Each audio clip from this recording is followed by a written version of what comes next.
myself a little smaller. Oops, I don't want to put myself on your face.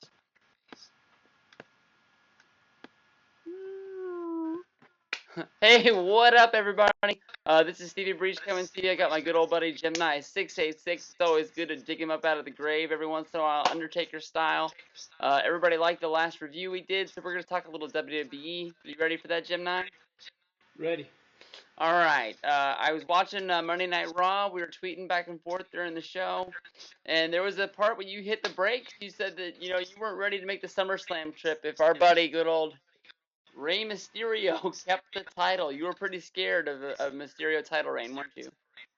Well, I want to see Punk and Cena, to be honest with you. I really want to see that match. Like, Rey Mysterio main event in the SummerSlam just doesn't do it for me. I'm a tremendous performer, tremendous athlete. I mean, he's fast, he's athletic, he's dynamic, he's good with kids. Rey Mysterio, all credit in the world, long-term performer, started wrestling professionally, 15 years old, WCW legend. But right now in the current state, I want Punk and Cena at SummerSlam, not Mysterio and Punk, not Mysterio and Cena. I mean, Mysterio, wrestle Alberto Del Rio. I mean, do something in the middle of the card. Go out and do good with the kids and do your thing and do your high flying. That's awesome. But you're not. I don't want to see you as WWE champion right now. That's just my opinion, and that's not me hating on Mysterio. That's just where I'm at with that question. I'm with you on that for the one reason is, Punk won the title at Money in the Bank, and he left. He left to do his own thing, and they wanted to make another champion, and, so they went through this whole tournament. But it doesn't matter who you say the champion is until somebody beats CM Punk. Everything else is garbage. Nothing matters. That's why, if they would have had Mysterio versus the champion, Mysterio versus Punk makes no sense. Everybody in the world wants to see Cena versus Punk too. That's all they care about. I agree. Punk is just awesome right now. Punk has so much momentum and everything going for him right now. And they came out and held the titles at the end, and it was just a sight to be held. Yeah, I got my shit too. I got something else cool. Look at that Breach. I don't know. Let me see here. Yeah, Super Mario Kart. Yeah, that's a great game. What really surprised me about your boy John Cena, he stands for hustle, loyalty, and respect.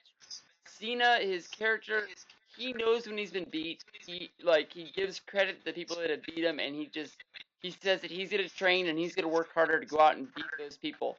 I was very surprised when he held up his title and Punk came up and held up his title. If I was Cena, I thought that they would book him to where he would, shit can his title. He'd throw it in the trash. Because he knows that the only real champion is CM Punk. I mean, that's what I thought. And he sort of still held this title high like it meant something. And to me, that belt doesn't mean anything. Everybody keeps calling it the a WWE shop belt, and it's not the authentic real belt. And that's the way I thought it would feel to Cena. What do you think about that? To be honest with you, right now, Cena's a paper champion. Until he pins CM Punk, the guy's a paper champion. And right now, CM Punk's belt, it has more value than John Cena's belt.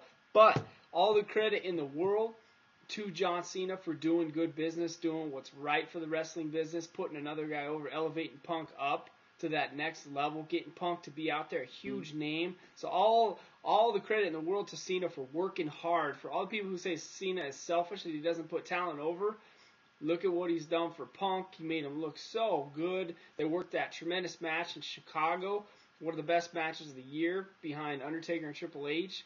Probably your best two matches of the year. Breach, you were there live in the beautiful Georgia Dome.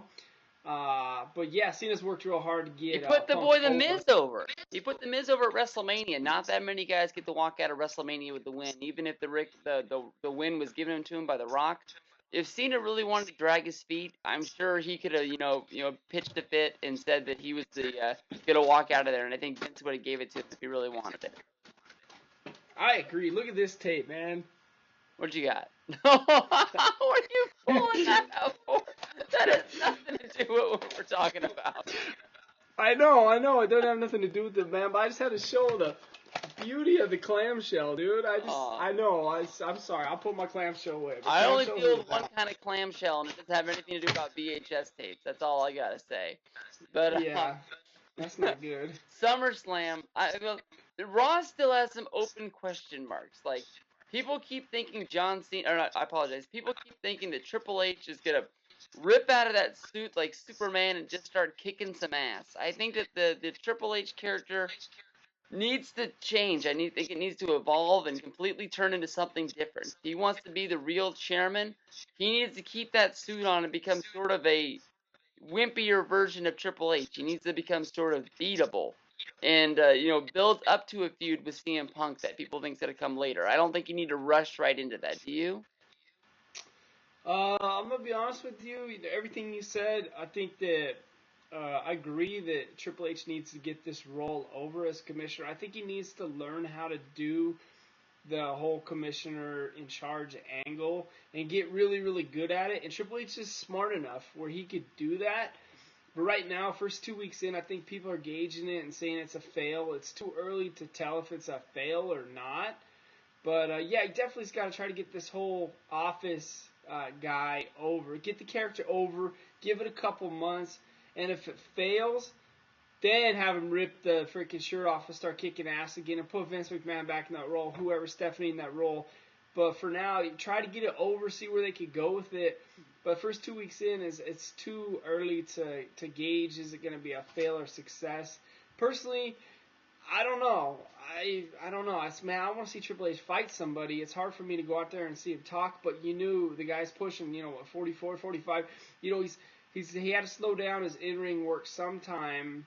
But, man, I definitely want to see him get into it with somebody because he can still bring it. Clearly, he brought it at WrestleMania with The Undertaker. He beat the shit out of him. Honestly one of the best matches he's ever had. I give him a lot of respect. He's one of my favorite wrestlers. And I thought that they were going to have a great match, but I didn't know it was going to be that good. I mean, that was honestly great. I honestly sat there at WrestleMania and didn't think it was that good. And when I saw how good they put it off on TV, man, that goes down as one of the best matches I've ever seen, not only live, but anywhere, on tape or anything. That was great stuff. Well, he was the only guy who in the company who could have worked that match. You know how the last 2 years they had freaking Michaels and Undertaker? Well, Triple H was the only guy that they had that could have freaking stood up to that kind of. Look at that. WrestleMania 4, man. Give me a date. But anyways, give me a date and place. Come on, March 28th, 1998, Atlantic City, New Jersey. Awesome stuff. WrestleMania 4, Macho Man. Oh, yeah. But anyways, back to my point. Okay, so Triple H was the only guy in the company who could have even attempted to top Shawn Michaels and The Undertaker, which I think is the greatest two-match series in WrestleMania history. And you were at one of them, so you know how great WrestleMania 26 was. I was lucky. Damn lucky. I seem to remember somebody offering somebody a free ticket to that WrestleMania and somebody turning me down. Well, we got a little, we talked about that, so we've been over that many, many nights. What else we got up here? I'm so excited about my tapes, man. Look at this. Look at that. Greed 2001. Holy cow. Greed is the pay-per-view. Greed? Nope. Greed is that's not the pay-per-view. Greed is highlighted by the ladder match between the young guys. Freaking 3 count and whatever in that freaking ladder match, right? Yeah, I think the Young Dragons or the Young Dragons, whatever, they were involved in that. Great stuff. That's not the pay-per-view with Sid. That's closer to the end. I don't remember. What about Judy on the pole? Where's the Judy on the pole match for your boy Buff Bagwell? Buff Bagwell is one of the greatest performers of all time. One of the greatest champions in WCW history. If WCW would have been open one more year, he would have found a way into that title picture, and he finally would have won his first big gold belt. Man, that would have been as bad as David Arquette being champion. I don't know. I was a big Buff fan. I mean, as much as people think I'm a Jack Swagger fan, if you would have met me 10 years ago, I was ringing the Buff Bagwell parade. I was loving it, and that ship just ran out when he went to WWF. It's true. So what are you thinking about SummerSlam? You're all jazzed up. Punk and Cena, too? You think that's going to be big enough to carry the card? You also got Orton and Christian? To be honest with you, I'm looking forward to seeing Staples. It'll be my first time attending an event at Staples. I'm looking forward to... You gonna get your picture taken with Magic? Maybe the statue, but I doubt he's gonna be around. But the biggest thing that I want to observe live, and if anybody's listening to me, Stevie Breach, 4,000 subscribers, the hottest channel going on YouTube today.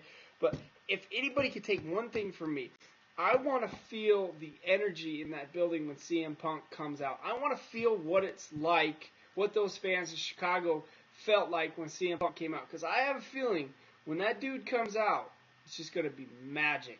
It's going to be I don't know. It's not Chicago, man. Chicago was his hometown. He had the home field advantage. This is L.A., man. These are hippies, and they didn't even get loud for Cena last year, man. There wasn't.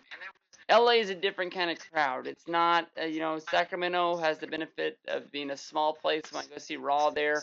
Last year, people gave the buy rate at SummerSlam a lot of credit to the the Sacramento Raw show right before, because we rocked that house because how small it was. L.A., that place is just too big, and I don't think they're going to care that much. They're going to care, dude. I'm telling you, man. CM Punk is like the most over thing going today. When he comes out, that's my main event. That's my SummerSlam. That's the drive. That's all of it right there. Everything you do is to see Punk and Cena and just see what it feels like. Because I think we're in the middle of something big right now, Stevie, with CM Punk. I think it's something big right now. CM Punk did an interview, and I give him a lot of credit. He says the one thing in his career that he wants to do, the only goal he has, is to make wrestling cool again.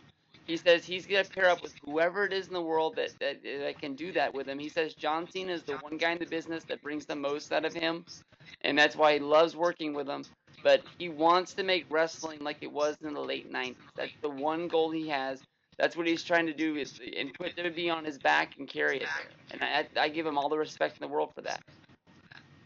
Well, I mean, good luck on that one, because the talent of performers was much more in depth in the 90s than it is today. The talent roster is very limited today in comparison to what it was back then. I guess you would say the 90s was a golden age of wrestling. I mean, really, you had Undertaker, Shawn Michaels, Bret Hart, Hogan, Ric Flair, Sting. I mean, you had all these NWO. You had all these performers at their apex, and right now you just have a few chosen performers, and a lot of good wrestlers have retired. I would say it's like the equivalent of a really, really good Yankees team in the 90s. They won the World Series in 96. They won the World Series in 98. Let's not talk about 96.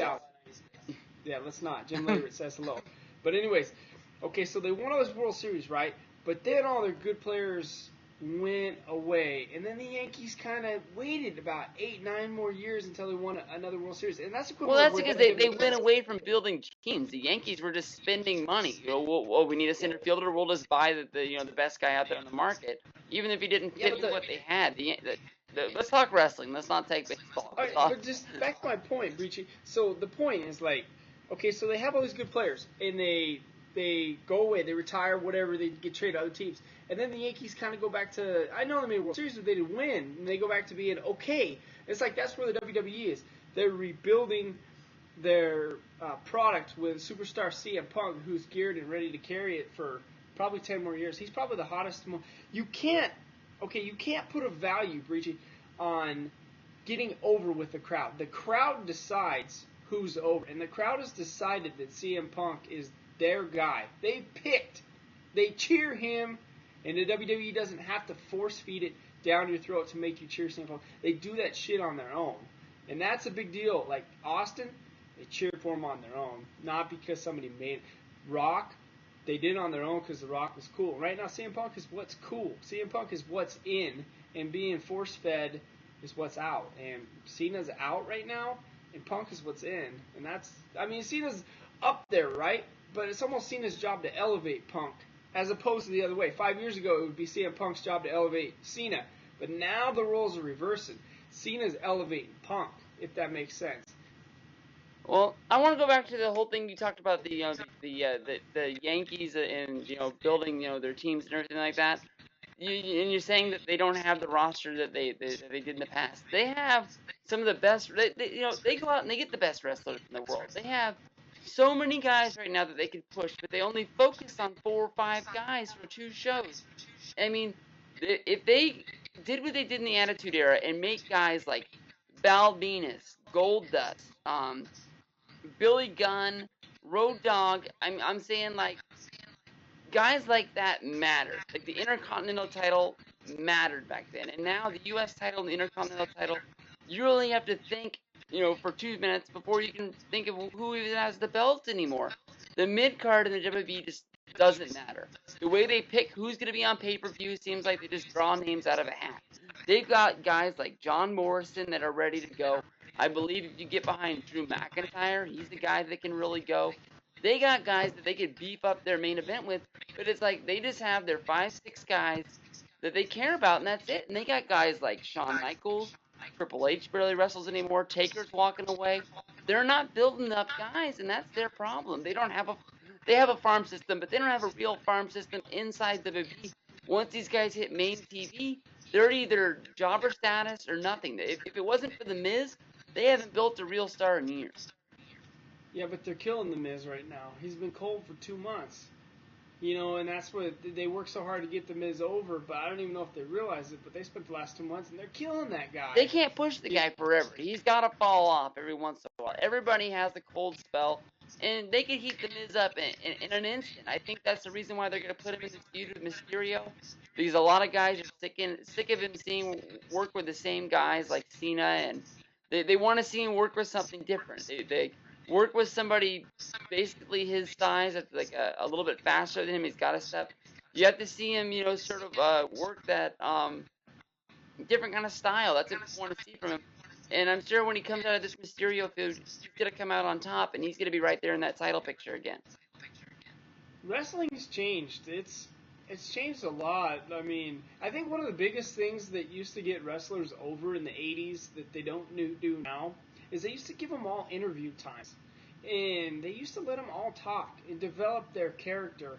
Like, let me ask you a question. When was the last time a guy, very talented wrestler like Kofi Kingston, came to the ring and said what he's pissed off about? It's been a long time. The last time I saw it was when they did Old School Raw. If this was 1987, you would turn on the show, you watch matches, you'd see Kofi Kingston do an interview, you'd see Santino do an interview, and that was one of the biggest things in the 80s and the 90s was character development. They really spent a lot of time, valuable TV time, letting the wrestlers talk. Even Akeem, the African Dream, Love that guy. Big one-man gang, he would come out there, he would interview, and he would say, the shit he was going to do to Hogan when he was in Twin Towers and whatnot. But now, if Akeem was on WWF, they'd give him no interview time. They don't give interview times. It's like pointless to even have anybody backstage interviewing anymore, because Mean Gene used to interview and put all the talent over, and that's a lost art, is the communication part of it. And the matches are all short, and the matches don't exemplify a wrestler getting over. I used to love it back in the day. Okay, they would say, okay, Hogan's in action today. He'd go out there and destroy a jobber in 5 minutes, right? He destroyed Nikolai Volkov or somebody in like 5 minutes, and then he would do an interview. So you just spent this time, Breach, making a guy look good, beat another guy up, and then you let him talk.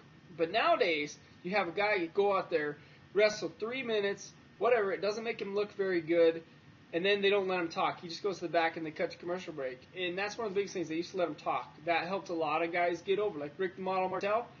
He had a good career. Blindfold match with Jake the Snake Roberts, March 24, 1991, LA Sports Arena. But they let him interview, about his arrogance when he was shooting it in freaking Jake's eyes. And that was cool that they let him talk about the arrogance, his spray. But now he wouldn't even be allowed to talk about it. They don't interview no more. What about the fact that wrestling has changed to the fact that it used to be jobber matches? You used to tune into superstars, USA All-American Wrestling and stuff like that, and you used to have to watch Akeem squash the local guy from Detroit, and you have to watch Coco Beware.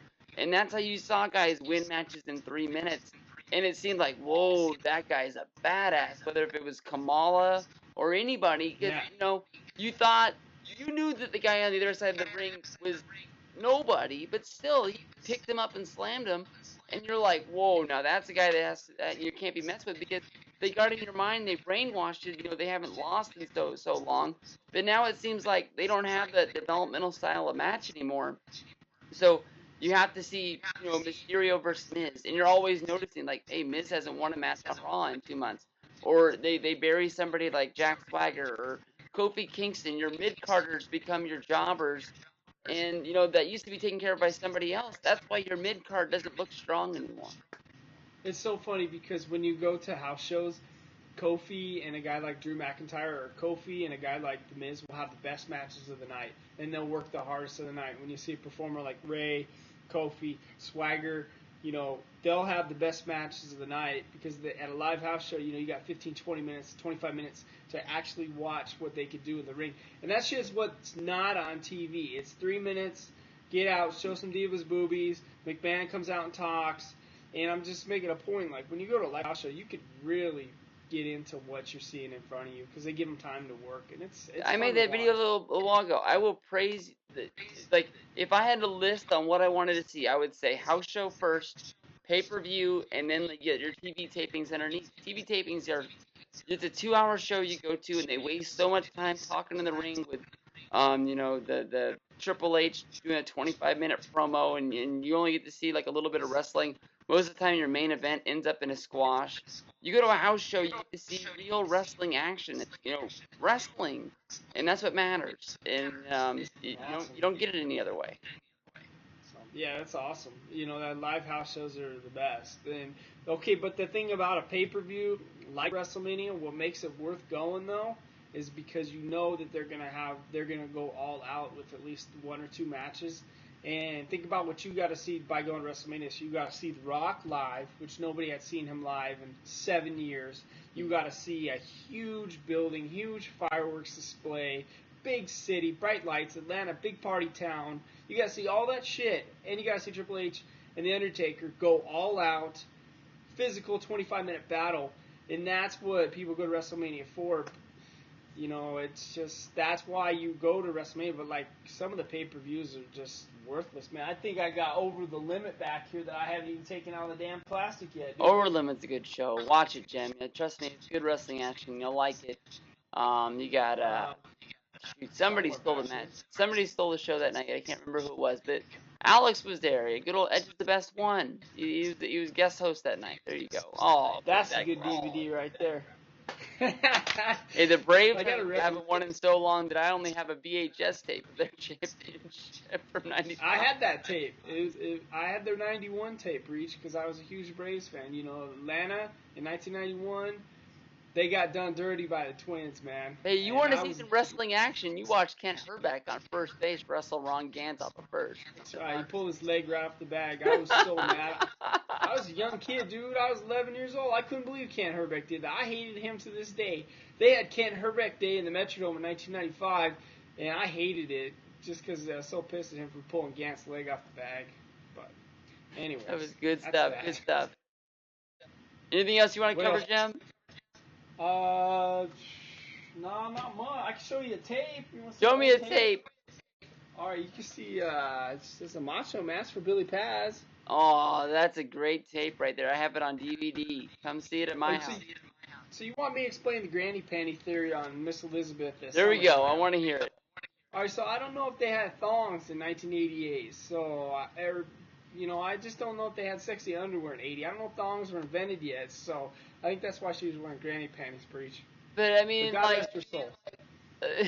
You got DiBiase and you got Andre, and the best way I've ever heard it put to him is they sold it like they were locked in prison and they hadn't seen a woman in 20 years. I mean, she peels off her skirt to show nothing better than a bathing suit bottom, and these guys are stunned to the point that where they just roll them up for the pin. That's another great show right there. That's it. There she is in the center. But grab 91. 91, I want to see it.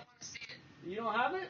No, I have it on DVD, but that's the best pay-per-view of all time. 1991 SummerSlam match made in heaven, a match made in hell. All right, there's the backside. This is a sick tape right here.